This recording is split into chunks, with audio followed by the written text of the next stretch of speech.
வேலை தேவை. Net pass பண்ண உடனே அடுத்து பிஹெச்டிக்கு அப்ளை பண்ணுவோம். ஆசை வருந்தானே கண்டிப்பாக. 3 தடவை பாஸ் பண்ணியிருக்கிறோம், நம்மளால் ஏன் பிஹெச்டி பாஸ் பண்ண முடியாது அப்படின்னு பிஹெச்டிக்கு அப்ளை பண்ணினேன். மனோன்மணியம் சுந்தரா யூனிவர்சிட்டி தான். அப்ளை பண்ணின உடனே எனக்கு வந்து ரிஜெக்ட் ஆகி அப்ளிகேஷன் வந்துடுச்சு. ஏன்னு கேட்டால், நீங்கள் வந்து நெட்டு பாஸ் பண்ணிட்டீங்க, பிஹெச்டி தேவையில்லை உங்களுக்குன்னு சொல்லிட்டாங்க. அப்போ என்ன செய்வோம் நம்ம? சரி வேண்டாம். அடுத்து காந்தியன் பேட்டு, ஐசிடபிள்யூஏ, அந்த மாதிரி மித்த டிகிரி, பிஜிடிசிஏ, அடுத்து கம்ப்யூட்டர் அப்ளிகேஷனில் எங்கள் ஹெட்டாக போட்டாங்க. இன்னொன்று, நம்மளுக்கு தெரியாதுன்னு நினைக்கிற விஷயத்த தெரியாதுன்னு சொல்ல தயங்கக்கூடாது. இப்போ கம்ப்யூட்டர் அப்ளிகேஷனுக்கு நீங்கள் போடும்போது 2009 வந்து அப்போ தான் சிஸ்டம், லேப்டாப்லாம் நம்ம வந்து பரவலாக யூஸ் பண்ண ஆரம்பிக்கிறோம். அப்போ நான் உடனே இங்கே ஹெட்டாக போட்ட உடனே அம்மாட்ட கேட்டேன், போய் பிரின்ஸிபல்கிட்ட போய் சொன்னேன், எனக்கு வந்து கம்ப்யூட்டர் நாலேஜே கிடையாது, அதனால் நான் அதுக்கு வந்து ஹெட்டாக இருக்க மாட்டேன் அப்படின்னு சொன்னேன். அப்போ அவங்க சொன்னாங்க, நீங்கள் ஹெட்டாக இருங்க, பேருக்கு கீழே உள்ளவங்கலாம் அவங்களுக்கு பதிலாக வேலை பார்ப்பாங்க அப்படின்னு. இப்போ வந்து ஒரு டெய்லரிங் ஷாப் நடத்துகிறோம். 2 பேரை வச்சு வேலை பார்த்துட்டு இருக்கோம். நாளைக்கு ஒரு ப்ளவுஸு டெலிவரி கொடுக்கணும். இன்னைக்கு 2 பேர் லீவு. என்ன ஆகும்? நம்ம ப்ளவுஸை நாளைக்கு டெலிவரி கொடுக்க முடியாது, நம்மளோட பேர் கெட்டுப்போம். இது எனக்கு டெய்லரிங் தெரிஞ்சிருந்தா நாளைக்கு டெலிவரி கொடுக்கணுங்கிறத நான் உட்காந்து தப்பனா மாட்டேனா? அப்போது எந்த வேலை தெரியாதோ அந்த வேலையை இருக்கக்கூடாது. அதனால் நான் முடியாதுன்னு சொல்லிட்டேன். ஒரு 6 மாதம் பிரேக் எடுத்துக்கிட்டு அதுக்கப்புறம் படித்தது தான் இந்த பிஜிடிசிஏ, கம்ப்யூட்டர் அப்ளிகேஷன் கண்டிப்பாக படிக்கணும் அப்படின்ட்டு. உங்களுக்கு ஒரு சின்ன கதை. ஒரு ராஜா இருந்தார். அவருக்கு வந்து ரொம்ப பெரிய ராஜ்யம். அதை வந்து எப்போவுமே அவங்களுக்கு தெரியும், ஒரு 100 ஸ்டூடெண்ட்ஸை மானிட்டர் பண்ணுறது வந்து ஈஸி. அதே இது 1000, 2000, 3000னா நாங்களாம் இப்போ கஷ்டப்படுறோம். அந்த மாதிரி மானிட்டர் பண்ணுறது, அவங்கள நல்வழி பண்ணுறது, அவங்கள ரெகுலரைஸ் பண்ணி கரெக்டு பாத்தில் போக வைக்கிறது வந்து கஷ்டம். அப்போ அந்த ராஜாவுக்கும் நாடு பெரிய அவருக்கு வந்து நிறைய கஷ்டங்கள். நாட்டை வந்து சரியாக பார்த்துக்க முடியல, மக்கள் வந்து கஷ்டப்பட ஆரம்பித்தாங்க. அப்போ அமைச்சர்கிட்ட கேட்குறாரு, என்ன செய்யலாம் அப்படின்ட்டு. அப்போ அமைச்சர் சொல்கிறாரு, நம்ம நாட்டை வேணால் யாருக்காவது பாதியை பிரித்து கொடுத்துருவோமா அப்படின்னு கேட்குறாரு. நாட்டை பாதியை பிரித்து கொடுத்துருவோம் அப்படின்னா, பிரித்து கொடுக்குற ஆள் வந்து எப்படி இருக்கணும்? குவாலிஃபைடு, என்ரிச்ட், என்ஹான்ஸ்ட், இதெல்லாம் ரொம்ப முக்கியமான வார்த்தைகள். குவாலிஃபைடாக இருக்கணும், கேப்பபிள், அந்த போஸ்ட்டுக்கு தகுதியானவனாக இருக்கணும். அப்போ தகுதியானவனை எப்படி கண்டுபிடிக்கணும் அப்படின்னு கேட்டாங்க. அப்போ ஒரு போட்டி வைக்கலாம். ஒரு பெரிய கோட்டை, அந்த கோட்டை கதவு இருக்குது, அந்த கதவை யாராலுமே அசைக்க முடியாது. அந்த கோட்டையை நல்லா க்ளோஸ் பண்ணிட்டாங்க. க்ளோஸ் பண்ணிவிட்டு இந்த கோட்டை கதவை யார் திறக்கிறீங்களோ அவங்க வந்து இந்த நாட்டோட பாதியை நான் வந்து பிரித்து கொடுக்குறேன், ராஜாவாக ஆட்சி செய்யலாம் அப்படின்னு சொல்லிட்டாரு. போட்டி அனௌன்ஸ் பண்ணுறாங்க. போட்டி நடக்கிற அன்னைக்கு எல்லாரும் வந்து கூட்டியிருக்காங்க. ஆனால் ஒரே ஒரு கண்டிஷன், கோட்டை கதவை திறக்க போய் திறக்கலைன்னா, யார் திறக்கலையோ அவங்களோட 2 கைகளும் வெட்டுப்படும் அப்படின்னு சொல்லிடுறாங்க. போட்டி ஆரம்பிச்சாச்சு. எல்லாரும் வந்து உட்கார்ந்துருக்குறாங்க. யாருமே திறக்க வரல. ராஜாவுக்கு ரொம்ப கவலையாக இருக்குது. யாராவது வாங்க, நான் பாதி ராஜ்யத்தையே தரேன்னு சொல்கிறேன், ஏன் வரமாட்டேங்க அப்படின்னு கேட்குறாங்க. அப்போது ஒரு இளைஞன் வந்த உடனே எல்லாரும் சொல்கிறாங்க, உன் கை வெட்டப்படும், 2 கையும் இருக்காது, தட்டை நான் பார்த்துக்கோ அப்படின்லாம் சொல்கிறான்.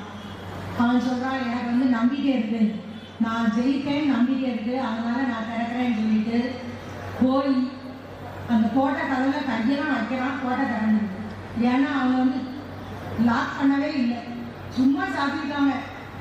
அதை திறக்கிறதுக்கு யாருமே முன் வரல, ஒரே ஒரு இளைஞன் தான் முன் வந்துருக்கிறான். அப்படி இருக்கும்போது இந்த இளைஞன் வந்து திறந்துட்டான். அப்போது சந்தேகமாக கேட்குறான், ஏன் கோட்டை கதவை இதை திறக்கிறதுக்கு எதுக்கு என்னை தகுதியானவனா நினச்சிங்க அப்படின்னு கேட்கும்போது, எல்லாரும் சின்ன பிள்ளைல படிச்சுட்டீங்க, முயல் ஆமை கதை படிச்சுட்டீங்க அப்படிதானே? எதுவுமே நம்ம என்ன செய்யணும்? முயற்சி செய்யணும். முயற்சி செஞ்சாதான் அதுக்குள்ள பலன் கிடைக்கும். முயலாமை நம்ம முயற்சி செய்யலைன்னா அதுக்குண்டான பலனையோ அதோட ஃப்ரூட்ஸை வந்து நம்ம என்ஜாய் பண்ண முடியாது. இதுதான் இந்த கதையோட. இவன் வந்து முயற்சி எடுத்து போய் கதவை திறந்துக்கலாம் நம்பிக்கையாக போகையில் அவனுக்கு பாதி ராஜ்யம் கிடைச்சிது. அப்பவும் அவன் தன்னம்பிக்கையாக என்ன பதில் சொல்கிறான், அப்படியே திறக்க முடியலனாலும் ராஜா தலையை வெட்டிட்டேன்னு சொல்லலை, 2 கை தானே வெட்டிடுவேன்னு சொன்னாங்க. பரவாயில்ல, உயிர் இருக்குங்க, உயிர் வாழ்ந்துட்டு போகிறேன். உங்களுக்கே தெரியும், நிறைய இமயமலையை வந்து ஒரு திட்டமிட்ட உயரத்துக்கு மேலே ஏறியிருக்காங்க, 2 கையும் இல்லாத ஒரு லேடி. எல்லாத்துக்குமே முயற்சி வேணும். முயற்சி இல்லைன்னா நம்ம வந்து பின்தங்கி தான் இருக்கணும். முயன்று ஒரு இதில் நீங்கள் வந்து ஜெயிச்சு பாருங்க, அதோட டேஸ்ட்டை நீங்கள் வந்து உணர்ந்துட்டீங்க அப்படின்னா வாழ்க்கையில் நம்ம அடுத்து அடுத்து அடுத்து அடுத்து எங்கேயோ போய் இருப்போம். முயலாதவங்க நம்மளுக்கு கீழே எங்கேயோ இருந்து நம்மளை பார்த்து பேசுவாங்க. சரியா? அந்த மாதிரி இங்கே இருக்கிறவங்க எல்லாரும் முயற்சி எடுங்க. முயற்சி இல்லாமல் இருக்கக்கூடாது. சுதந்திரம் கிடைச்சிருக்கு, எல்லாரும் நிறைய பேர் பாடுபட்டுருக்காங்கன்னா பேசுகிறோம். முயற்சி இல்லாமல் சுதந்திரம் கிடைச்சிருக்குமா? கண்டிப்பாக கிடைச்சிருக்காது. எவ்வளவோ பேர் அதுக்கு முயற்சி பண்ணியிருக்காங்க. நீங்கள்லாம் நெட்டில் போய் பார்த்தீங்கன்னா தெரியும். இப்போ நமக்கு வந்து காந்திஜியையும் விஓசியையும் நிறைய ஒரு லிமிட்டட் சுதந்திர போராட்ட வீரர்கள்லாம் நமக்கு தெரியும். ஆனால் சுதந்திரத்துக்காக முயற்சி பண்ணின ஏகப்பட்ட உயிர்கள் வந்து உயிர் தியாகம் பண்ணினவங்கள நமக்கு தெரியாது. ஏன்னா அவங்க வந்து ரெக்கார்ட்லேயே இல்லை. சுதந்திர போராட்டத்தில் ஜான்சி ராணி லக்ஷ்மிபாய் கூட இருந்த குயிலி யாருக்கா தெரியுமா? தெரிஞ்சிருக்காரு. ஏன்னா முதல் மனித வெடிகுண்டு அவங்க தான். என்ன பண்ணியிருக்காங்க தெரியுமா? தான் உடம்புல ஃபுல்லாக ஆயுதத்தை வெடிகுண்டை வந்து எடுத்துக்கிட்டு ஆங்கிலேயரோட ஆயுத கிடங்குக்குள்ள போய் மனித வெடிகுண்டா இருந்து அதை வெடிக்க செஞ்சுருக்காங்க. அவங்களுக்கு அப்போ எவ்வளோ தைரியம் இருக்கணும். அவங்களுக்கு அதனால என்ன கிடைச்சிது? உயிர் மட்டும்தான் போச்சு. அவங்கள ஞாபகம் வச்சுக்கோமா, இல்லாட்டி இப்படி உயிர் தியாகம் பண்ணவங்க எல்லாரையும் நம்ம வந்து இப்போ கூப்பிட்டு பாராட்டிட்டு இருக்கோமா? அவங்கள ஃபேமிலி எப்படி இருக்குன்னு கேட்குறோமா? அவங்களுக்கு ஹெல்ப் பண்ணுறோமா? இல்லை. இன்னொன்று சேரலாம். இவங்க எல்லாரும் இவ்வளோ தூரம் சுதந்திர போராட்டத்தில் கலந்துக்கிட்டாங்க அப்படின்னா சேனலாக இருந்தால் அப்படின்னா கலந்துருக்க முடியாது. நம்ம ஊர்லேயே நிறைய பேர் இருக்காங்க. அதுக்கு உதாரணம் நம்மளோட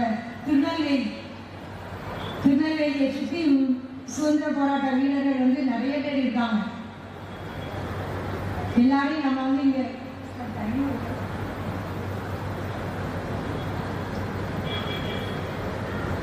நிறைய பேர் இருக்காங்க. அதனால